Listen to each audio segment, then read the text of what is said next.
सत्र 13 क्षेत्र 3 माँ का अपने आसपास के लोगों के साथ संबंध।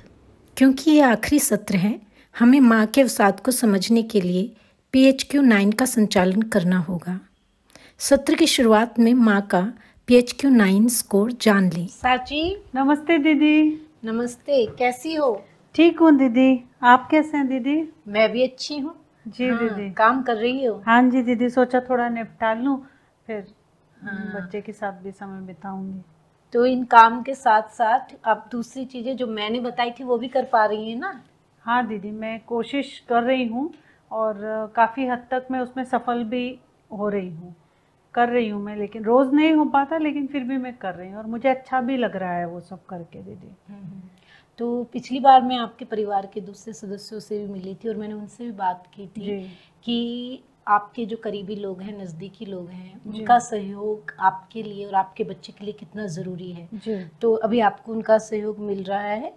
हाँ दीदी, मैंने इनसे बात की थी इस बारे में और इन्होंने भी फिर सासू माँ से बात की और सब लोगों ने मिलकर बैठकर बातचीत करी, तो अभी उनके भी समझ आया है और वो लोग भी काफ़ी सहयोग कर रहे हैं दीदी। ये तो बहुत अच्छी बात है साची। तो फिर ये मूड रेटिंग चार्ट देखकर बताओ, आज आप कैसा महसूस कर रही हैं?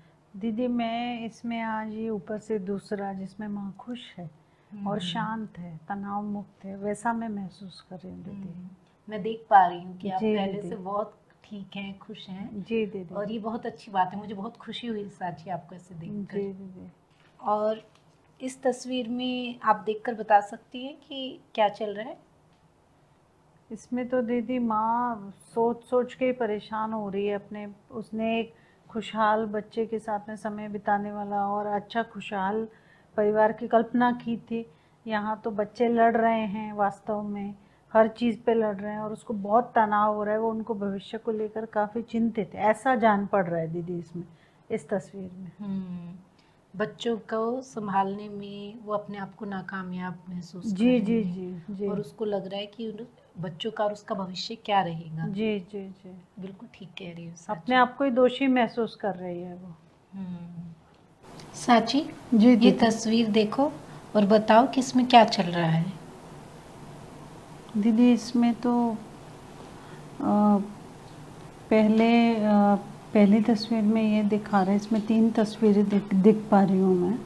पहली तस्वीर में दिख रहा है कि माँ को उनके पति मार रहे हैं, कुछ हाथ में बोतल भी है और दूसरे इसमें वो फिर मतलब अच्छा भी व्यवहार करे अपनी पत्नी और बच्चे के साथ। और दूसरे में दिखाई दे रहा है दीदी कि माँ परेशान है, तनाव में है, क्योंकि शायद उनके पति उनको मारते हैं और वो फिर ठीक तरह से खा पी नहीं पा रही हैं, ऐसा दिखाया है और उसमें तनाव में है, वो सब छोड़ दिया उन्होंने खाना पीना।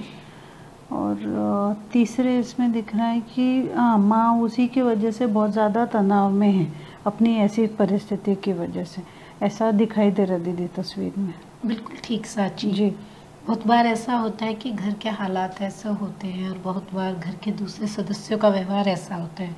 जैसे यहाँ पे हम देख पा रहे हैं कि पति का व्यवहार ऐसा है कि जिसकी वजह से माँ जो है तनाव में है। पति कभी भी पता नहीं किन कारणों से पर रात को शराब पी कर आ रहे हैं और माँ के साथ एक तरह से हिंसा कर रहे हैं। जी जी। और उसका असर माँ के जीवन पर भी पड़ता है। वही पति दिन के वक्त में वो प्यार से भी बात कर रहे हैं तो माँ अब काफ़ी सोच रही है कि क्या हो रहा है। वो अपने आप को सोचती है कि हो सकता है कि मेरी वजह से ही हो रहा है और कहीं मेरा तो कोई गलती नहीं है।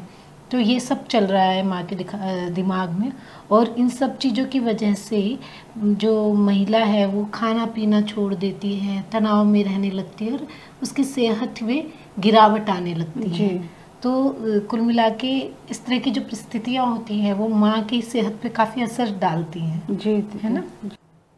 तो आपको क्या लगता है साची, इस तस्वीर में और उस तस्वीर में से कौन सी स्थिति ज़्यादा बेहतर है?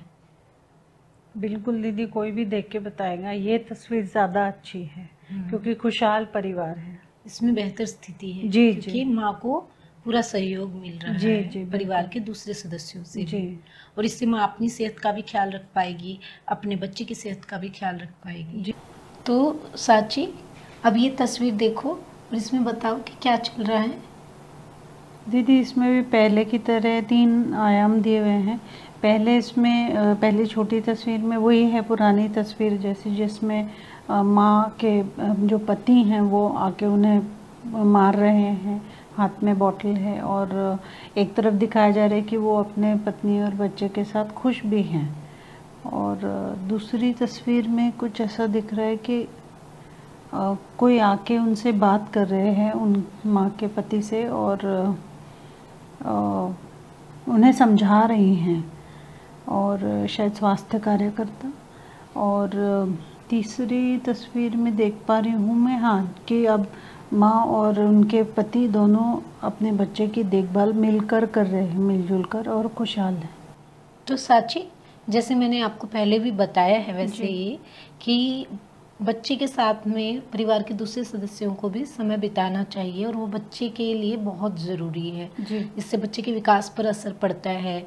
बच्चा जो है उसका अपने परिवार के साथ संबंध मजबूत होता है, और बच्चा बहुत सारी चीज़ें अपने परिवार से और अपने आसपास के वातावरण से सीखता है। तो इसलिए बहुत ज़रूरी है कि आप के परिवार के दूसरे जो सदस्य हैं वो भी बच्चे के साथ में समय व्यतीत करें।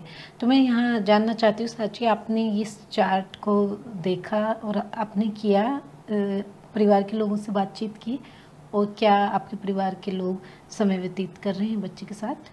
जी दीदी, बिल्कुल। आपने मुझे पहले इसके बारे में बताया था, तब थोड़ा ध्यान मैंने दिया था। मैं लगातार इस पे नहीं नज़र रख पा रही हूँ, लेकिन इतना ज़रूर है कि मैंने परिवार के लोगों से इस बारे में बात की, और सभी खुशी खुशी बच्चे के साथ में समय व्यतीत करने के लिए तैयार हैं। और उन्होंने समझा इस बात को कि कितनी ज़रूरत है बच्चे के विकास के लिए ये, इसीलिए वो तैयार हो गए इस चीज़ के लिए तुरंत। तो इस पे जो निशान लगाने की बात है वो तो कभी कोई कर पाता है, कभी नहीं कर पाता, कभी मैं भी भूल जाती हूँ, पर होता है दीदी कई बार। वो लोग सब बारी बारी से आकर अपना समय उसे देते हैं, बच्ची को देते हैं, और ये खुश भी बहुत रहती है ऐसे। और मुझे भी समय काफ़ी मिल जाता है फिर मेरे लिए। हाँ, ये बहुत ही अच्छा रहेगा परिवार के लोगों के लिए भी और बच्ची के लिए भी। जी जी। तो आप ये कोशिश करते रहें कि इसका परिवार के दूसरे जो सदस्य उनके साथ भी समय बीते। जी बिल्कुल बिल्कुल। ठीक है। सत्र 13 में हमने सबसे पहले अभिवादन करने के बारे में सीखा। उसके बाद पिछले सत्र के बारे में बातचीत करते हुए नए सत्र की शुरुआत करने के बारे में जाना। मूड रेटिंग स्केल, उसका महत्व, और ये मूड रेटिंग स्केल किस तरह से माँ की मदद करेगा, इस सत्र में हमने ये भी सीखा। परिवार का अपने बच्चे के साथ समय बिताने वाले चार्ट पर भी हमने चर्चा की। हमने इस कोर्स में माँ को अलग अलग चार्ट जैसे मूड रेटिंग स्केल और गतिविधियों की मदद से अस्वस्थ कार्यों की पहचान करने, उन्हें स्वस्थ कार्यों में बदलने और उसके अभ्यास करने के फायदे और तरीकों के बारे में बताकर प्रसवकालीन अवसाद से निकलने में मदद करने का कौशल सीखा। इसे सीखने में आपकी रुचि और प्रयास के लिए हम एक बार फिर आपका धन्यवाद करते हैं। इसके अलावा भी इस विषय में अगर आपको कोई भी समस्या या प्रश्न हो तो आप संगत के THPP के विशेषज्ञों से संपर्क कर सकती हैं।